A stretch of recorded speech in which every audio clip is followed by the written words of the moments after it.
Ugh. Okay na. Okay na, Carlos. Iba talaga yung mga kamay mo. Mahusay ka talagang manghihilot. Hindi naman, sir. Talagang kaunti na lang. Maniniwala akong may dugong albularyo ka talaga. Hanggat hindi mo na ikukwento sa akin kung nasa na ba yung tatay abyong mo. Hindi ba, sir? Siguro naman pwede na ako umuwi. Pwede na. Tsaka na ulit tayo magkwentuhan. Pagkatapos hilutin ni Carlos si Sir Anton, lumabas na ito ng opisina niya. Tiyempong inabutan niya si Jerry sa labas at pa-out na rin sa trabaho. Uy, saan ka galing?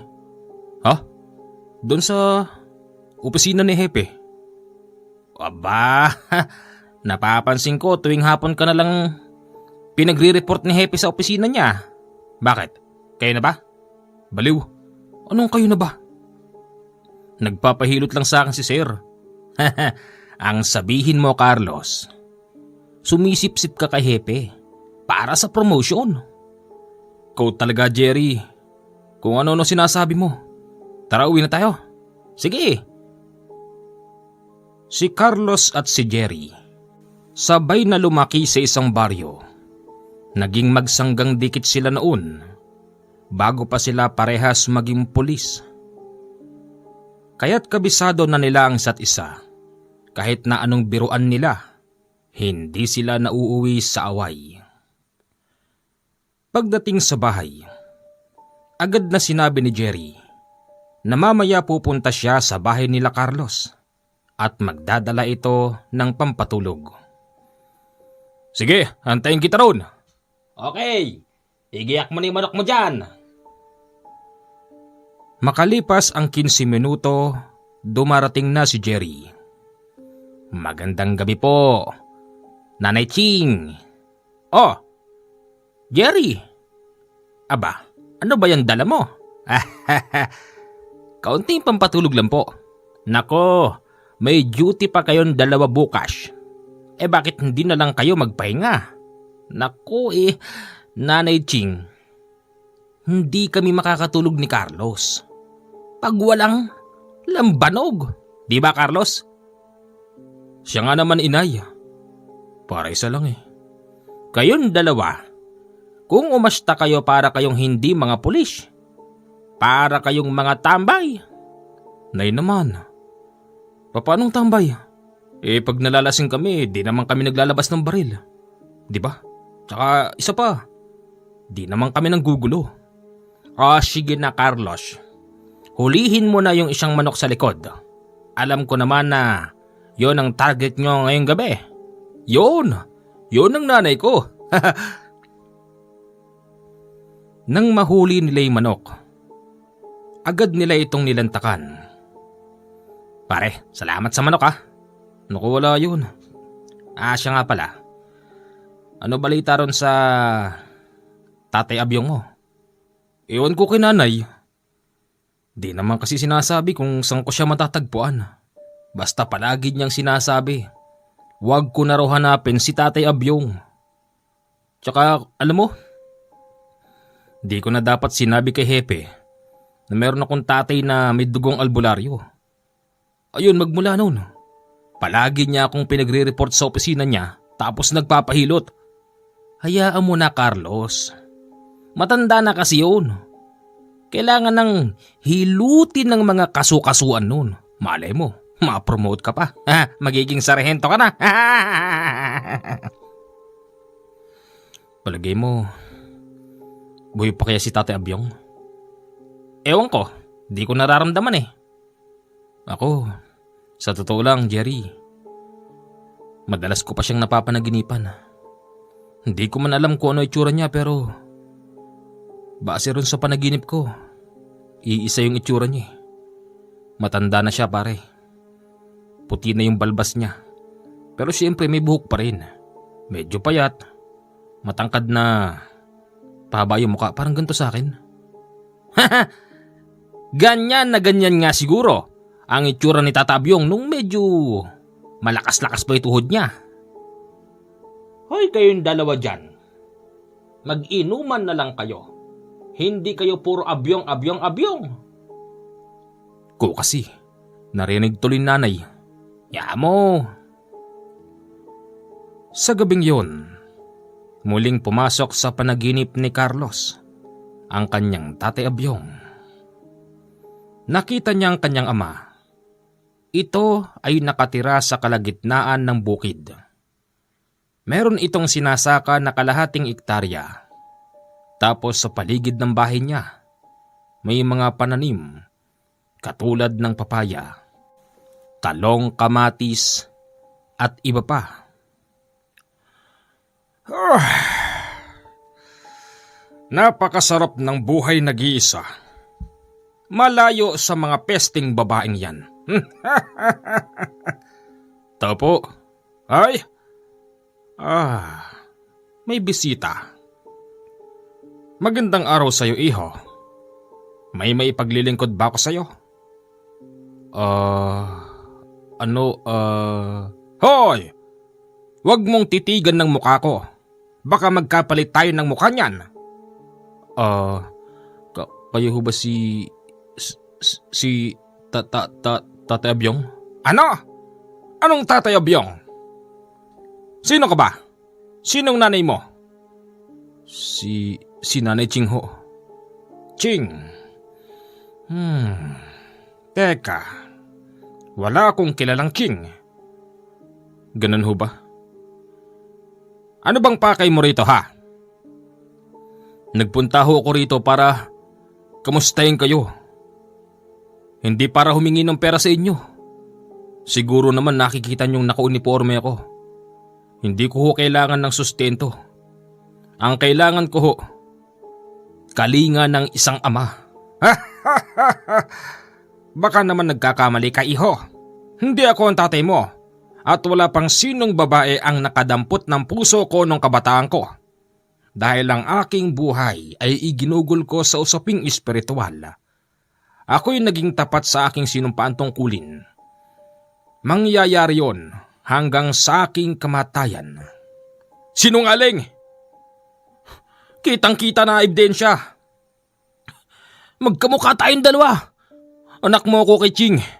Huwag kang magbalat kayo dyan, Abyong. Ako ang anak mo kay Ching. Ano? Magkamukha ka mo tayo. At anong ebidensya sinasabi mo, ha? Yung mukha mo. Malayo yung mukha mo sa mukha ko. Ikaw, matangkad na medyo haba ang mukha na balbasarado. Inahit mo lang eh. Ako, balbasarado man ako, pero... Ha? Oh, hindi ba? Hindi ba? Magtatay tayo!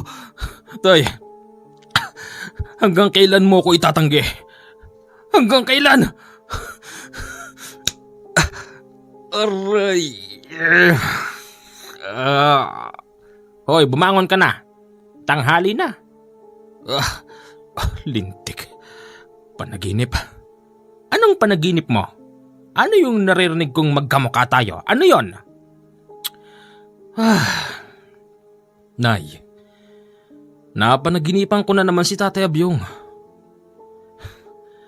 Hanggang sa panaginip, itinatanggi niyang anak niya ako. Kitang-kita naman ang ebidensyang magkamukha kaming dalawa. Sinabi ko na sa'yo, Carlos. Kalimutan mo na yung Tatay Abyong mo. Itatanggi ka talaga niyan dahil sa daming naging babae nung albularyo na yun. Ano? Albularyo si Itay, pero marami siyang naging babae? Pero sabi niya sa panaginip niya, sinungaling yung tatay mo. Pero ganun pa man, kahit na maraming babae ang tatay mong albularyo, ang masasabi ko lang, mahusay siyang makipaglaban sa alagad ng dilim, sa mga aswang.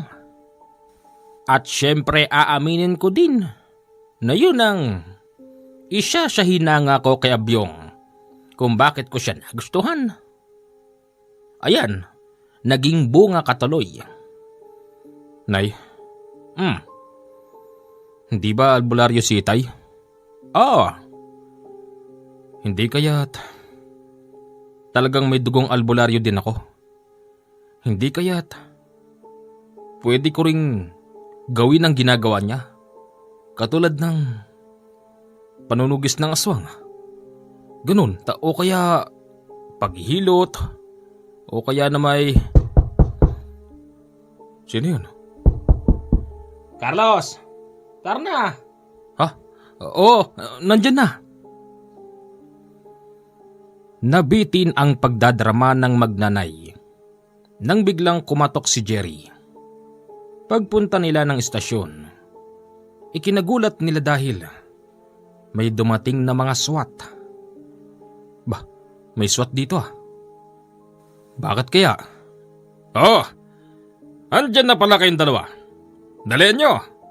Yes sir. Ano kaya nangyari? Pinapasok sila sa opisina. Ayon sa hepe nilang si Anton, may nangyaring kakaiba sa kabilang baryo. Pinapunta sila doon para mag-imbestiga. Pagdating nila doon, nakita nilang yung bahay may sanap-sanap na dugo sa dingding. Grabe! Ano nangyari dito? Imbestigahan na lang natin para malaman natin kung sino bang may gawa niyan.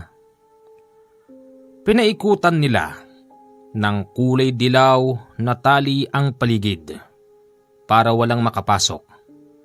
Sinimulan nilang mag-inspeksyon sa loob. Wala silang nakita ni maski isang taong patay. Maliban lang sa dalawang lalaking duguan sa likod ng bahay.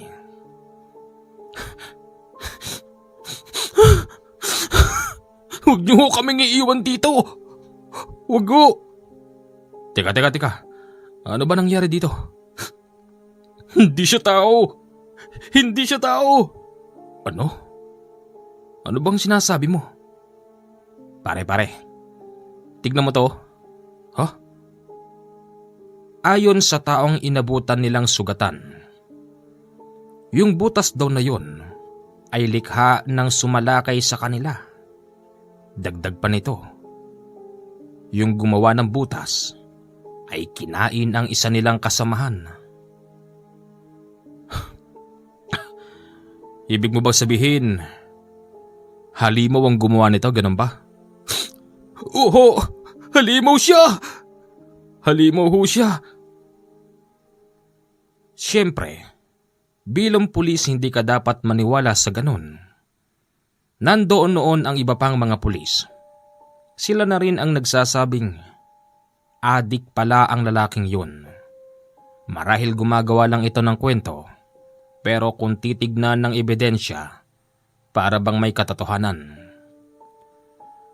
Nagpaiwan noon si Carlos at si Jerry upang ipagpatuloy ang imbestigasyon. Pare, palagay ko nagsasabi ng totoo yung tao na yun. Oo, sabihin na nating adik siya. Pero hindi naman ibig sabihin nun, naintindihan ko. Kailangan din nating pakinggan ng mga sinasabi ng nasa paligid. Lalo na ng saksi. Huwag ka mag-alala. Naniniwala ako kapag sinabing aswang. Aswang ang tinutukoy noon ni Carlos. Kahit nasabihing inabot na siya roon ng maghapon, hindi pa rin siya umalis at kahit na inaantay na ang report sa istasyon. Pare. Oh, ano yun? Tumatango na sa akin yung istasyon. Binababalik na tayo roon. Siguro mas mabuti pa umuwi ka na muna. Ha? Ikaw? Dito muna ako. Kaunti na lang, Jerry. Kaunti na lang. Malalaman ko na kung sinong gumawa nun. Ha? Paano? Sige na. Hindi ko rin alam eh. Pero nararamdaman ko malapit na. Sige. Ako na bahala magpaliwanag. Muling pumasok si Carlos sa loob. Doon ay nakita niyang may maliit na butas na kasya lang yung tao sa sahig ng bahay. Inilawan niya yon ng flashlight. Wala siyang nakitang katugon ng butas na yon. Pero meron siyang napansin na sanap ng dugo. Anong klaseng halimaw ang gumawa nito? Kasunod nun, itinutok niya yung flashlight sa taas ng bahay. Doon ay nakakita rin siya ng butas na kasya yung tao. Hanggang sa kanyang natanaw yung yero na butas. Aba, ibig sabihin, dito sa itaas nang galing yung aswang. Tumalon siya rito at may dugo pa. At sa pwesto na to, may tao. Tiyempong kinain niya yung tao. Nakita rin noon ni Carlos, sa tapat ng bahay ay merong malaking puno. Hinubad niya ang kanyang sapatos at tinanggal yung baril. Nag-alis din siya ng uniformeng pangtaas at mabilis siyang umakyat sa puno. Tinapatan ni Carlos yung mismong butas ng bubong. Oo, tama. Dito nag-istamba yung... Teka. Oo, tama. Ang ibig sabihin doon ni Carlos, naka-istambay doon yung aswang habang nananabako. Kita kasi sa matabang sanga na merong pinagpatayan na mga pilter. Hinawakan niya yung pilter. Tapos dito ay bigla na lamang siyang nakaramdam ng hilo. Ganon pa man mabilis niyang ikinapit ang kanyang mga kamay sa sanga upang hindi siya mahulog. Hindi alam noon ni Carlos na yung mga pangyayari ay biglang papasok sa kanyang isipan habang siya'y nakapikit at tinatamaan ng matinding hilo. May 4 na lalaking nagiinuman sa isang bahay. Pinag-uusapan ng mga ito yung ginawa nilang pangbabastos sa babae sa palengke. Tawa sila ng tawa habang umiinom. Ang hindi nila alam, sa bandang itaas na bahagi ay may nagmamatsyag sa kanila. Nang banggitin ng isang lalaki na tunay ngang naabot nito ang kasilan-silanan ng babae sa palengke, doon nagalit yung nagmamatsyag sa kanila. Mabilis itong tumalon mula sa puno papunta sa bubong. Binutas nito yung bubong at tiyempong pagbutas niya nadaganan niya yung isang lalaki. Sa bigat ng aswang na yon at dahil sa ito'y kakaiba, mabilis itong lumubog sa lupa at kinain ng buhay yung isang lalaking lasing. Yung dalawa mabilis ding nakatakbo habang yung isa nahawakan sa paa. Hinampas ito sa dingding ng bahay. Tapos nang wala na itong malay, mabilis niya itong tinalunan. Kasabay noon ang paglubog nito sa lupa at kinain ng buhay ang lalaki. Yung dalawa pang tumakbo, mabilis din itong nahuli ng aswang. Ibinalik sila sa lugar na yun at doon kinausap sila ng kung ano-ano. Sugatan na noon yung dalawa at akmang kakainin na sila ng aswang nang biglang may dumaan na mga tao. Doon lang napigil at natigil. Ang ginawa ng aswang sa mga yon, iniwan ng dalawa yung aswang na duguan. Halos walang malay.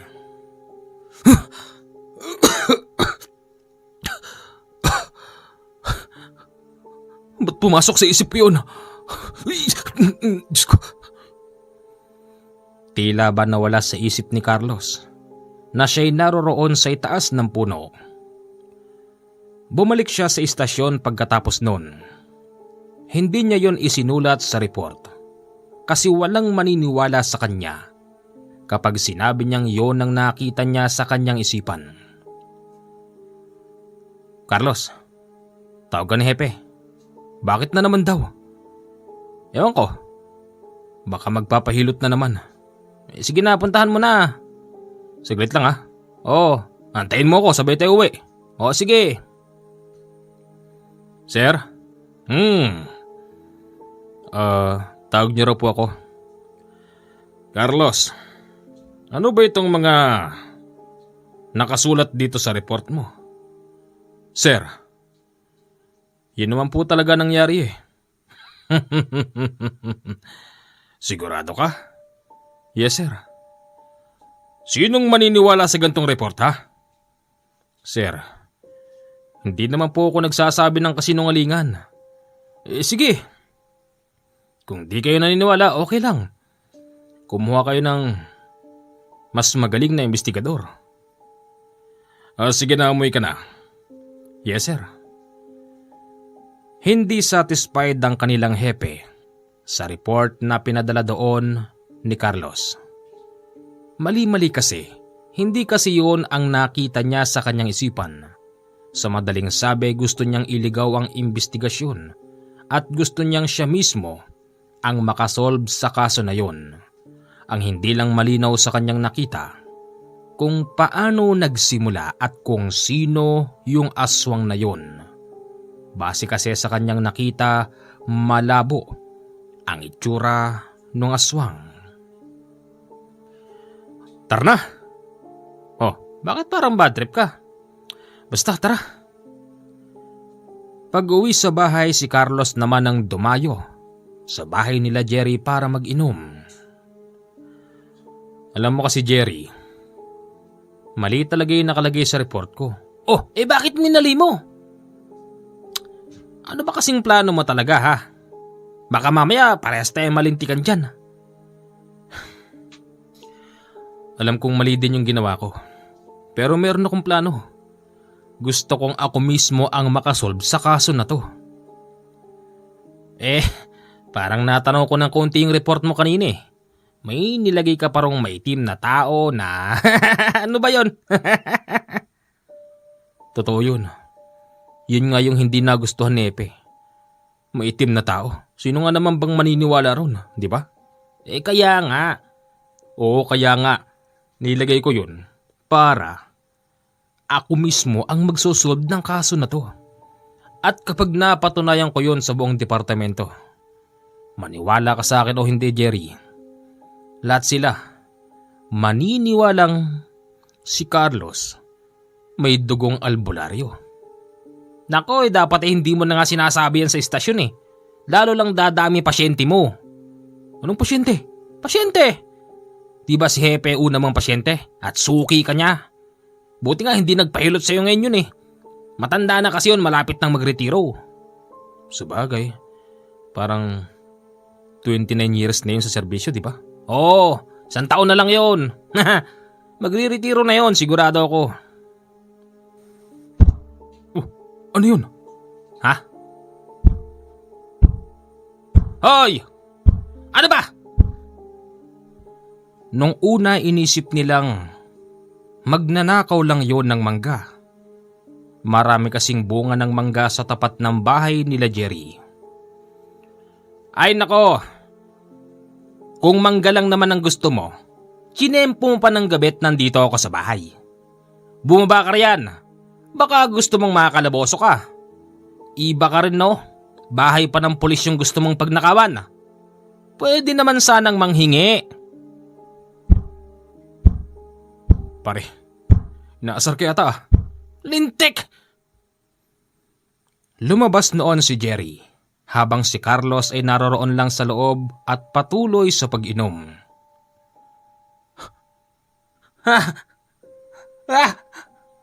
Hoy! Jerry, bakit? Carlos, tignan mo! Ha? Agad na napatakbo si Carlos papalabas. Inilawan niya rin ng flashlight yung nasa taas. Kitang-kita nila yung isang maitim na lalaki na may matulis na ilong. Nakabukadkad ang pakpak nito habang nanglilisik ang kulay pula nitong mata na nakatingin sa kanilang dalawa. Diyos ko! Pasok! Kapwa sila hindi makakilos nung oras na yun. Kahit na anong gawin ni Carlos at ni Jerry, hindi sila makakbang. Hanggang sa nadinig nilang nagsalita yung nakatungtong sa bubong. Wala naman sana tayong problema. Ang hindi maganda, nakikialam pa kayong dalawa. Gusto nyo yatang madamay sa problemang ito. Ha? Anong problema? Anong... Lalo ka na. Masyado kang pakialamero. Alam kong nakita mo ang nangyari. Binabalaan kita. Huwag mo nang ituloy ang iyong pag-iimbestiga. Ipinapangako ko sa iyo na kapag ipinagpatuloy mo pa yan, hindi kita titigilan. Kilala kita. Alam kong kaya mo nakita ang nangyari dahil ikaw yung pulis na may dugong albularyo.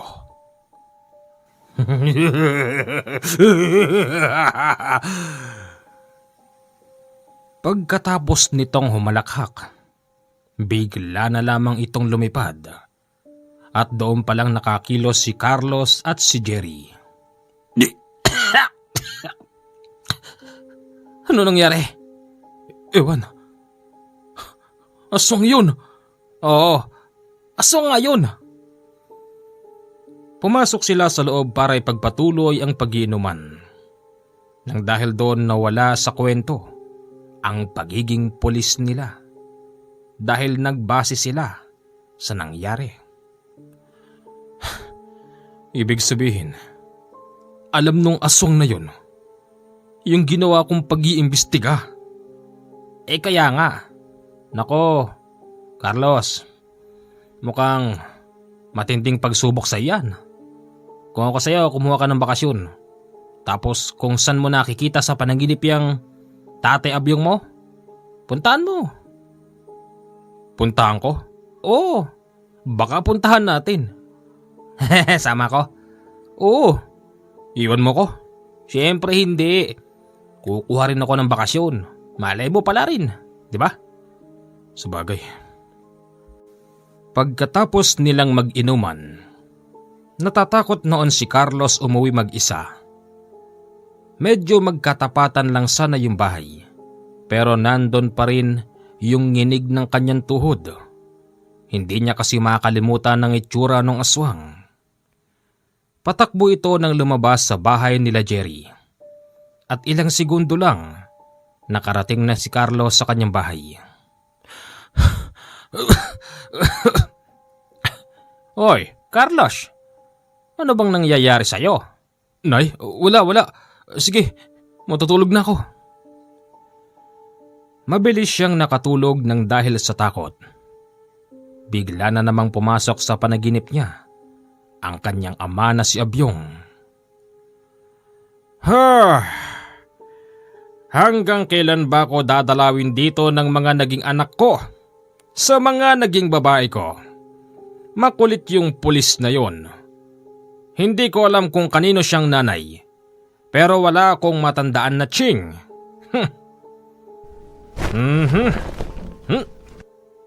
Ikaw na naman.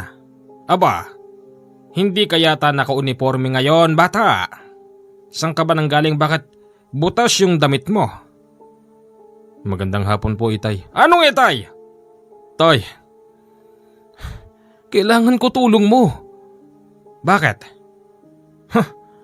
Ang isang polis humingi ng tulong sa albularyo. Bakit? Anong problema mo? At saka pwede ba? Huwag mo kong tawaging Itay. Hindi kita tutulungan. Sige, Abyong. Abyong ang itatawag ko sa'yo. O yan. Bakit ba? Hindi ko alam kung totoo ba itong nangyayari sa akin eh. Kung panaginip ba ito ngayon o hindi. Basta hindi na importante yun. Ang akin lang, may nagpakitang aswang sa aming dalawa ni Jerry. Nagagalit siya sa akin dahil sa pag-iimbestigang ginawa ko sa nangyari sa isang bahay. Ngayon, ang pinagtataka ko, paano ko nakita nangyari nung mahawakan ko yung filter ng sigarilyo ng aswang? Ibig bang sabihin nun may dugong albularyo ko na kahit na hindi ko minana sa inyo kusang ipinagkaloob sa akin ng panahon? Ganun ba? Dugong albularyo baka mo? Oo. Kayo kasi yung tatay ko, di ba? Sabi sa akin ni inay, mahusay raw kayong manunugis ng aswang. Baka naman pwede niyong ibahagi niyo sa akin kung paano ko sila matutugis. Lalo na't may banta sa akin yung aswang na yun. Binabantaan niya ako na huwag ko nang ipagpatuloy yung pag-iimbestigang ginagawa ko. Dahil kapag nagkataon, idadamay niya si inay at lahat ng mahal ko sa buhay. Ha! Yun lang ba ang kailangan mo? Sandali lang. Pumasok ang matandang abyong sa bahay. Paglabas nito, meron siyang ibinigay na bag kay Carlos. Ano to? Sa'yo na yan. Nandyan ang lahat na pwede mong gamitin para manugis ng aswang. Ha? Tignan mo. Pagbukas pa lang ni Carlos ng bag, doon ay muli siyang bumalik sa dati. Umaga na pala. Gising na! Carlos! Pawis na pawis ang batang to. Ha? Malas naman oh. Bakit? Huwag mo sabihing malas ka ngayon nakita mo ako magang-maga. Hindi. Kasi inay, makikita ko na sana yung mga pangontra at mga gamit na ipinakikita sa akin ni Tay Abyong eh. Ayan ka na naman. Abyong. Hindi ka na natigil dyan sa kahanap kay Abyong. Nay kasi, makaligo na nga. Baka mamaya nandyan na naman si Jerry. Palagi pa namang nauna sa akin yun. Sige na, maligo ka na. Pagdating nila sa istasyon, may nakaparadang isang army truck. Nakita nila ang mga sundalong nakahanay habang tila ba ibinibriefing ng hepe. Bakit kaya? Ewan, pero sigurado, trabaho pinunta nila rito. Baka nakikipag-coordinate. Baka may hulin tayong rebelde. Baka nga. Pagkatapos ng briefing, nilapitan sila ng mga sundalo. Doon may napansin si Carlos. Isa sa sundalong may ranggong tenyente. Nakita niyang may nakasuot dito sa dibdib. Huy, ano tinitignan mo dyan? Ha? Tignan mo yun nasa dibdib ng tenyente oh. Oh, anong meron doon? Palagay ko, di niya napansin na nakalabas yung suot-suot niyang medalyon. Anong medalyon? Medalyon yun, yung bilog na yun. Teka, lapitan ko. Nilapitan ito ni Carlos, tapos sumaludo siya sa tenyente. Naitanong niya sa sundalo kung anong klaseng medalyon ang suot-suot niya. Doon palang napansin ng sundalo na nakalabas pala ang gamit niya. Mabilis niya itong ipinasok sa dibdib. Ito. Ito ay bigay sa akin ng isang albularyo. Isang albularyong mapagkakatiwalaan. Kursunada mo? Parang kursunada ko sir eh, tsaka parang pamilyar sa akin yan. Ibig sabihin nakakita ka na ng ganito?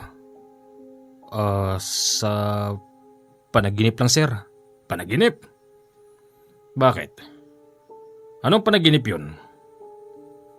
Hindi na naituloy ng tenyente ang mga katanungan nito dahil pupunta na sila sa kanilang subject. Sayang. Bakit? Basta sayang. Parang pamilyar talaga sa akin yung suot ng sundalo eh. Sumama naman sila doon. Ang plano pala nila ay dadalawin nila yung pinakamalayong sitio sa bayan na yon. At doon, natuloy na ang pagtatanong ni Carlos. Ayon sa tenyente, yung suot-suot niyang medalyon, bigay ng albularyong may pangalan na Nole. Tinanong naman ni Carlos kung saan matatagpuan ang taong yun. Bagamat hindi masabi ng tenyente, pero gusto niyang magkaroon ng ganon. Mahirap palang hanapin yung tao na yun sir, ano? Talagang mahirap. Yung kasi yung klase ng taong hindi mo basta matatagpuan sa isang lugar. Siguro sa buong buhay niya, Talagang nakalaan na yon sa ganun. Tsaka alam mo ba, nang dahil sa medalyong ko na ito, marami na akong napagdaan ng laban at pinaniniwalaan ko na isa ito sa nagsasalba sa akin. Mahirap na lang magkwento, baka hindi ka maniwala kasi alam mo namang magkaiba ang trabaho natin. Kami nasa gubat, ikaw nandito ka sa bayan. Sir, naniniwala po ako diyan kasi hindi ko pa man nakikita yung tatay ko pero ayon kay nanay, isang albularyo din ang tatay ko. Kung ganun, baka magkakilala yung tatay mo at saka yung albularyong nagbigay sa akin ito. Pero baka hindi ka rin maniwala. Ang albularyong nagbigay sa akin nito, kung titignan mo, para lang siyang bata. Pero matanda na yun.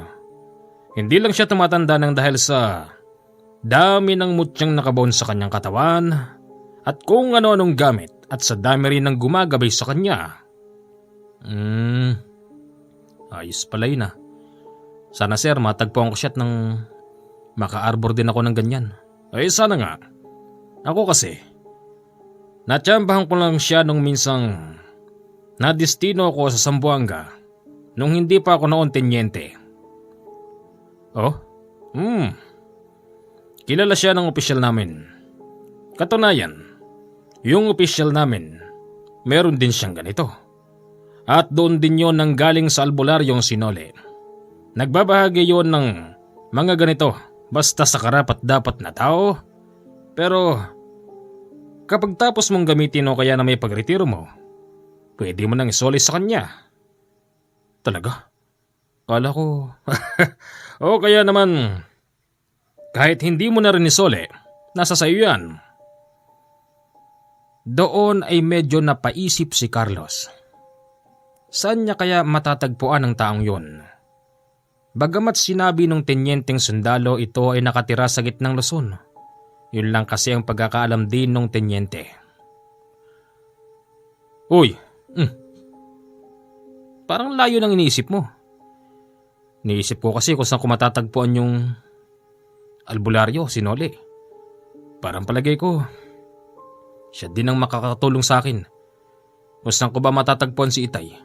Parang palagay ko magkakilala yun eh. Malamang magkakilala yun. Iilan-ilan lang naman ang albularyong nabubuhay. Sila-sila ba'y magtatampuhan pa? Pilosopo ko talaga no, Jerry. Di naman. Kunti lang. Sa mga sumunod na gabi, hindi niya na napanaginipan ang kanyang tatay Abyong. Naiinis pa nga noon si Carlos bakit hindi raw pumapasok sa panaginip niya ang kanyang ama. Hanggang sa isang araw, ang naging panaginip ni Carlos, napaengkwentro daw sila ng kanyang mga kasamahan habang sila'y nagpapatrolya sa pinakamalayong sityo sa kanilang bayan. Habang nagkakaputukan, nakakita siya ng isang lalaking naglalakad. Sinisigawan daw ito ni Carlos at sinasabihang wag siyang daraan sa gitna baka mahagip siya ng bala. Lumingon naman daw sa kanya ang taong yun, tapos nakangiti at dire-diretsyong naglakad. Nang dahil doon napakamot ulo si Carlos at ang mga kasamahan nitong pulis. Iniisip nilang sino bang tao ang makakaligtas sa bala. Ganun pa man laking gulat nila dahil ang lalaking yun ay nakatawid sa kalagitnaan ng putukan. Pagtawid noon, umupo ito sa isang gilid. Nagsindi ito ng sigarilyo. Maya-maya pa, yung mga kalaban noon nila Carlos ay unti-unting lumalapit. Hanggang sa nang makalapit na sila doon nakita ni Carlos na unti-unting nagpapalit ng anyo yung mga lalaking kalaban nila. Sumigaw sa kanyang panaginip ang hepe nilang si Anton. Sinabi nitong umatras sila dahil hindi raw tao ang kalaban nila noong oras na yun. Ganun pa man huli na ang lahat. Bago pa sila umatras na corner na sila ng iba pang mga kalalakihang nagpalit ng anyo. Lahat sila noon ay tinutukan ng baril at pilit na pinasusuko. Nilingon noon ni Carlos yung lalaking tumawid kanina sa kalagitnaan ng barilan. Wala na ito roon sa kanyang inupuan, pero bigla itong nagsalita. Nandun na siya sa isang malaking puno kung saan nakapagitna sila sa mga tao. Ayos! Magaling ang ginawa nyo. Hindi kayo natakot. Alam nyong, ang mga pulis na yan, ginagawa lang nila ang tungkulin nila. Tapos napadaan pa ako. Kung ako sa inyo, umalis na kayo. Huwag nyo nang pagbalakan ng masama ang mga taong nagtatrabaho lang. Oh, ano pang inaantay nyo? Alis na! Nagsigsialisan yung mga lalaki. Kasabay noon ang pagbabalik nila sa katauhan ng pagiging tunay na tao. Sino ba talaga yung tao na yun? Hoy! Bumaba ka nga rito. Halika rito. Nandyan na, hepe. Pagbaba nun, ikinagulat ni Carlos na kilala pala yon ng kanilang hepe base sa kanyang panaginip. Ikaw talaga, kaibigang Nole. Bigla-bigla ka na lang sumusulpot. Ay, para kang kabuti. Ayos lang. Buti nga napadaan ako, kundi inubos kayo ng mga yun. Hanggang doon lang ang panaginip noon ni Carlos. Dahil muli na naman siyang sinampal ng kanyang nanay.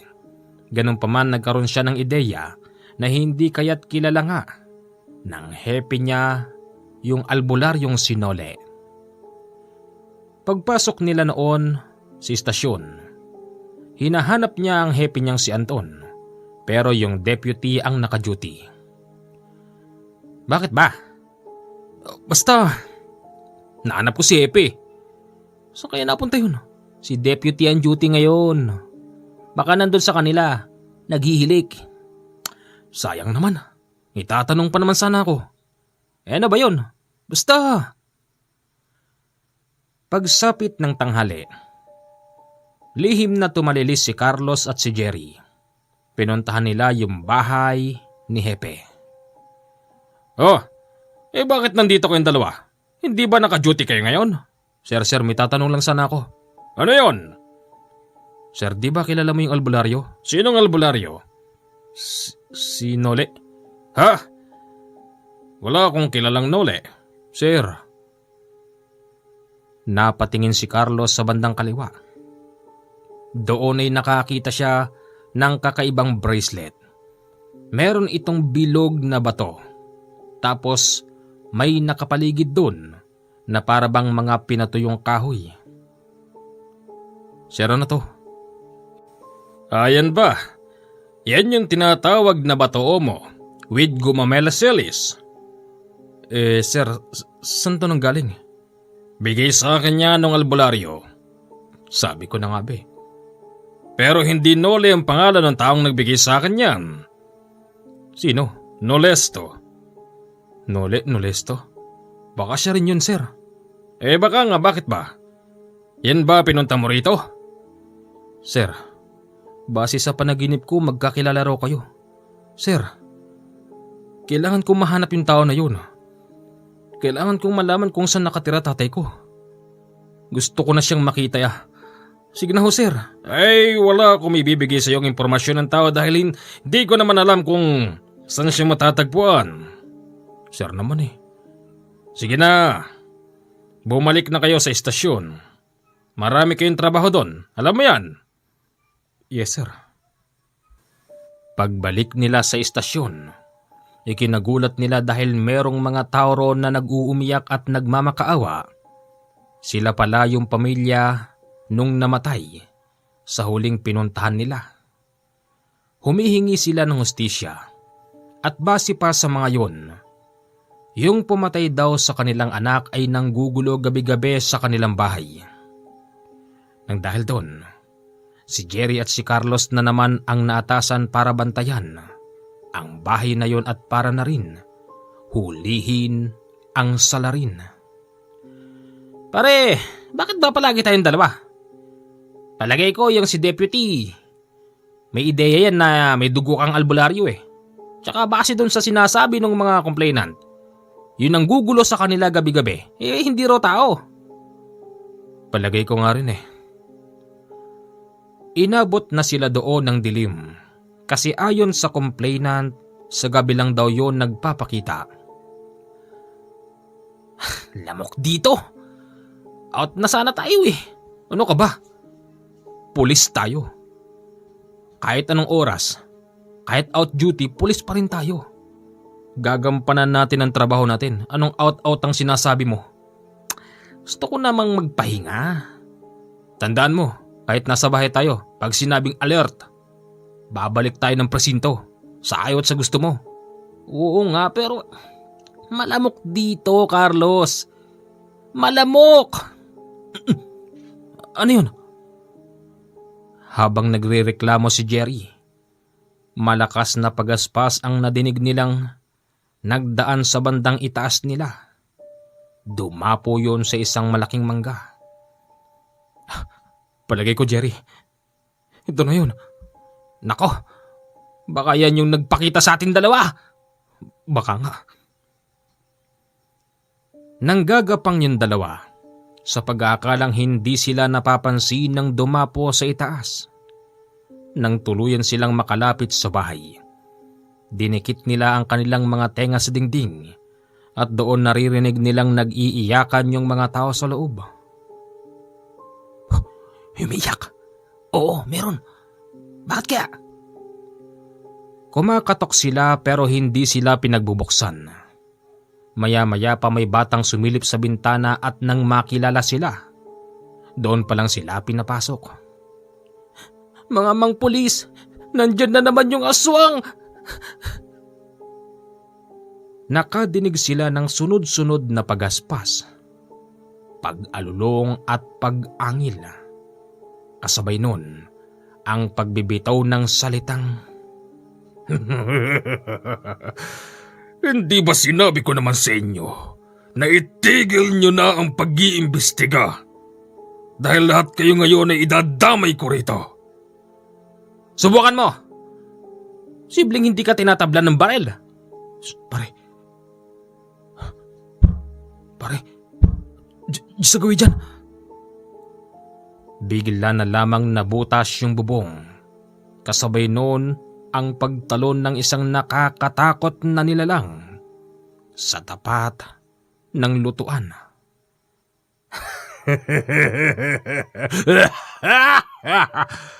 At muli na naman tayong nagkita, pulis. Ikaw? Ikaw na naman? Oh, ako na naman. Hindi ba't sinabi ko sa'yong itigil mo na yan? Nararapat lang na gawin ko mga bagay na ito. Teka, sino ka ba ha? Sino ka? At bakit ganun na lang ang laki ng galit mo sa pamilyang to? Hindi pa ako tapos maghigante.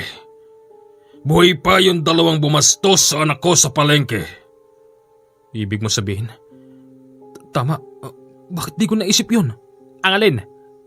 Dapat pala hinanap natin yung sinasabing anak nito sa palengke. Wala na siya sa palengke. Papanong? Inalis ko na siya doon. Ang aking anak ay pinagkakaingat-ingatan ko sa loob ng mahabang panahon. Ayokong matulad sa akin. Gusto ko siyang mabuhay nang walang kinatatakutan. Ayoko siyang maging aswang tapos babastusin lang ng pamilya ng mga yan. Kaya't nararapat lang na singilin ko sila dahil ang anak ko'y na trauma. Nandun siya sa isang ospital nagpapagaling. Ospital? Brad.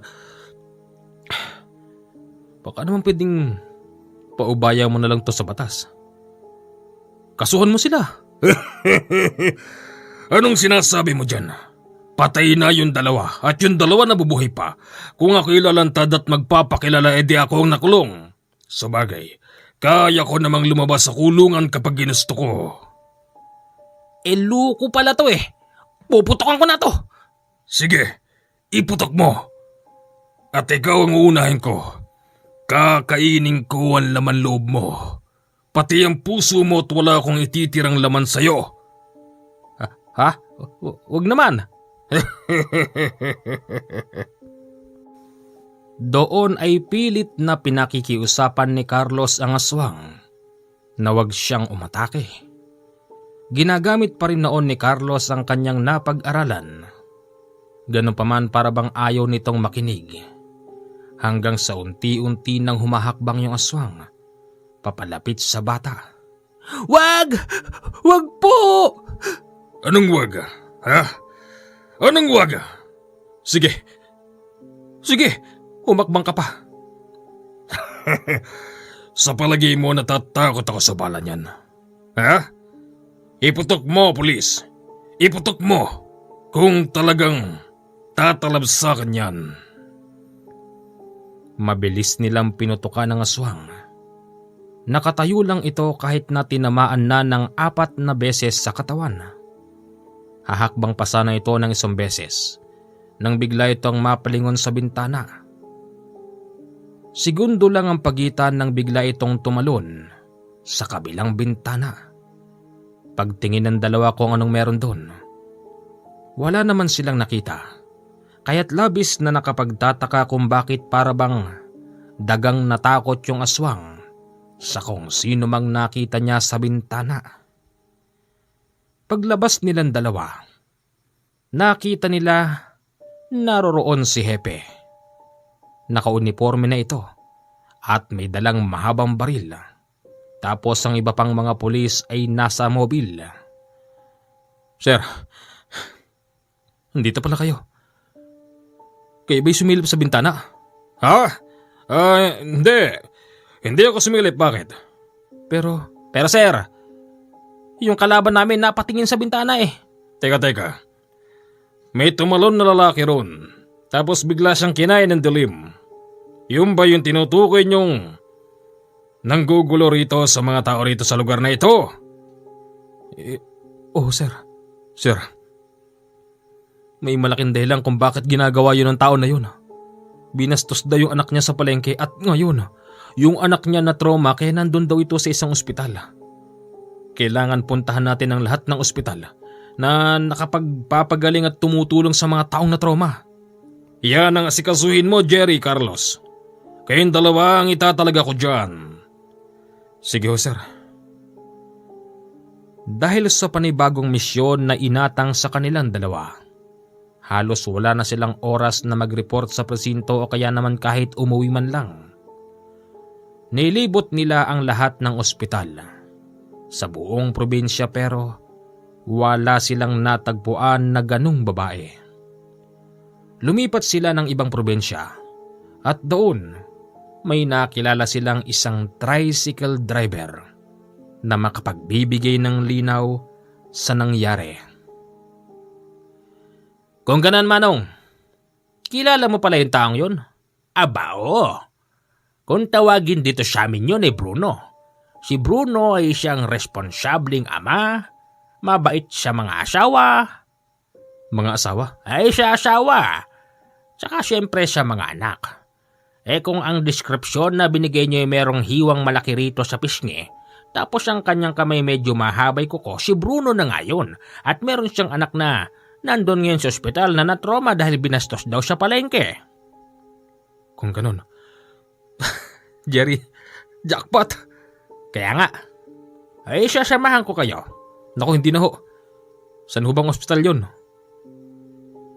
Itinuro sa kanila yung ospital at doon pinuntahan nila yung babae. Iha? Ikaw ba yung anak ni Bruno? Huwag ka matakot. Mga pulis kami. Bakit po? Sinabi nang huwag kang tumalikod eh. Ayaw mo bang makita yung mga gwapo naming itsura? Shh! Nagbibiro ka pa kasi. Ano po bang kailangan niyo sa akin? Iha, aminin mo na lang sa amin. Tatay mo ba si Bruno? Yung merong hiwa sa pisngi? Yung maitim na malaking lalaki? Bakit ba? Iha, sangkot sa pagpatay yung tatay mo. Hindi mo alam ang sinasabi mo. Kahit aminin kong siya ang tatay ko, hindi niyo siya kayang hulihin. Kasi ano? Kasi aswang yung tatay mo, ganun ba? Doon ay napaamin yung babaeng aswang nga raw ang kanyang ama. Ganun pa man, ito daw yung klase ng aswang na hindi nang aano ng tao. Ito daw yung klase ng tatay na aswang na napakabait sa anak at asawa. Nang makumpirma nilang yun nga yung batang hinahanap nila, pilit nila ngayon inalam kung saan ang kanilang bahay. Ito na raw yung bahay na yun. Malamang, katukin mo na. Bago pa man sila kumatok, nagbukas na ng pinto yung pinakananay. Magandang hapon po. Magandang hapon sa inyo. May paglilingkod ho ba ako sa inyo? Dito ho ba yung bahay ni Bruno? Bakit? Nagpakilala sila ng pulis. Kaya't agad isinarado yung pintuan. Hanggang sa nakadinig sila ng nag-uusap sa loob. Ma, wag naman ganyan ang pakikitungo mo sa mga alagad ng batas. Matuto tayong rumespeto. Buksan mo yung pinto at kakausapin ko yung mga pulis. Sige na, magtiwala ka. Pagbukas ng pinto, si Bruno na ang tumambad sa kanila. Bruno, arestado ka! Uy, bakit? Bruno, pasensya ka na. Alam kong meron akong kasalanan. Ganyan ba ang tamang pag-aresto? Hindi niyo ba ako pakikitaan ng warrant? Hindi ba dapat ay basahan niyo ako ng aking karapatan? Ang katunayan, wala kaming dalang warrant para sa'yo. Pwede ka bang makausap o maimbita man lang sa presinto? Sumama sa kanila ang taong yun dahil nga mabait yun pag-araw. Paggabi lang nagbabago ito ng anyo. Doon ay natuloy na ang pangarap ni Carlos na ilahad ang lahat ng nangyari at kung bakit ganun na lang ang galit niya sa mga taong yun. Kinuhanan ito ng statement at lahat ng yon ay nailagay sa logbook. Pagkatapos nun, doon na siya tuluyang inaresto dahil sa responsibilidad na pagpatay sa 2 tao. Sir, hindi natin dapat siya inaresto. At bakit hindi? Sir, aswang yan. Wala akong pakialam. Bakit? Wala bang pangontra sa mga taong yan? Sir, sabihin na nating meron. Hanggang kailan natin siya rito ikukulong? Hindi natin siya pwedeng isama sa mga tao. Mangdadamay pa yan eh. Habang nag-uusap sila, doon pala ay lihim ng nakatakas yung ikinulong nilang aswang. Nalaman na lang nila yon nang tumakbo kay Hepe yung isang pulis at sinabing wala na raw yung ikinulong nilang si alias Bruno. Laking pagtataka nila. Bagamat, hindi naman sana nabuksan yung pintuan ng selda. Lintik! Saan nagpunti taong yun? At paano siya nakatakas ng ganon-ganon? Sabi ko naman si Sir aswang ang taong yun. Baka nag-anyong ibon. Kaya siya nakalabas ng walang kahirap-hirap. Sa palagay ko nawala na siya ng tiwala. Palagay ko, yari tayong 2 ngayon dun. Tayong 2? Sino pa ba? Tayo nag-imbita ron eh. Hindi nga nagkamali ng akala si Jerry at si Carlos. Kasi kinagabihan, binalikan sila ni Bruno. Kahit sila'y parehas na nasa loob ng bahay, ramdam nila yung lamig na parabang may nakatingin sa kanila. Ramdam nilang napakabigat ng simoy ng hangin. Ramdam nila yung parabang mamaya lang meron ng aatake sa kanila na nilalang. Diyos ko! Ano ito? Sigaw ng nanay ni Carlos. Mabilis siyang bumangon bitbit ang kanyang baril. Nakita niyang may lalaking nakaupo sa tapat ng mesa habang nagbubukas ng makakain. Hoy! Hoy! Sino ka? Ba't ka pumasok sa bahay namin? Anak, tignan mo. Parang hindi siya natatakot sa baril mo. Wow! Ang daming pagkain dito. Pwede bang makikain? Balo ka no? Umalis ka rito. Baka gusto mong barilin kita. Ang barilin mo, yung nag-aantay na aswang sa'yo sa labas. Yun ang barilin mo, wag ako. Nakita nilang may sumilip sa bintana. Mabilis yon tinakbo ni Carlos. Tunay ngang may aswang sa labas. Mahusay kang pumili ng kakampi. Magaling kang tumawag ng kakampi. Anong kakampi sinasabi mo? Wala akong tinatawag na kakampi. Yung nasa loob. Alam kong albularyo yung nasa loob. Ano? Albularyo yung nasa loob? Napatingin doon si Carlos. Nalingat siya at kaya't pilit na inago ng aswang ang kanyang baril. Nang maagaw ito sa kanya, itinutok sa kanya yun. Ututo! Anong gagawin mo? Babarilin mo ako? Kayang-kaya mo yan, Carlos. Mamaya mag-uusap tayo. Nakatutok na kay Carlos yung baril habang ito'y papatras na pumapasok sa loob ng bahay. Hindi ba sinabi ko naman sa'yo na tigilan mo ako at plano mo pa talaga akong ipakulong? Ikaw, anong ginagawa mo sa bahay na ito? Nakikita mo naman, di ba? Namamapak ako ng isda. At ikaw naman aswang ka. Alam ko naman na hindi ka marunong gumamit niyan. Ano? At paanong... Mabilis na naagaw sa kanya nung lalaking kumakain ng isda yung baril. Tapos sinabi nitong, Carlos, hinahanap mo raw ako. Ho? Sino ka ba? Ako si Nole. Sabi sa akin ng happy mo, hinahanap mo ako. Doon ay nagkausap pa sila ng malumanay habang nabubusit na sa kanila ang aswang. At ikaw, galit na galit ka sa nakikialam sa nangyari? Pulis yan malamang, mag-iimbestiga yan. Dapat sa'yo, tinatanggal ang pagiging aswang Hindi ba Bruno? Hindi ka naman talaga aswang? Noong ipinanganak ka. At humahanap ka rin ng paraan kung paano matatanggal yan. Doon ay napatulala si Bruno at naisip nitong hindi kaya kayang tanggalin ng albularyo na yon ang pagiging aswang niya. Umuo ka lang Bruno. Pero sa isang kondisyon, kapag natanggal ang pagiging aswang mo, sasama ka sa kanya. Magpapakulong ka dahil sa pagpatay mo sa 2 tao. Paano naman yung bumastos sa anak ko? O di kasuhan mo rin. Ganun lang kasimple yun. At ikaw naman binata, matagal ka nang inaantay ng tatay mo. Paano nyo nalaman ng mga bagay na yan? Sino ho ba talaga kayo? Doon ay hindi nauwi sa kaguluhan, hindi sa patayan at walang dumanak na dugo.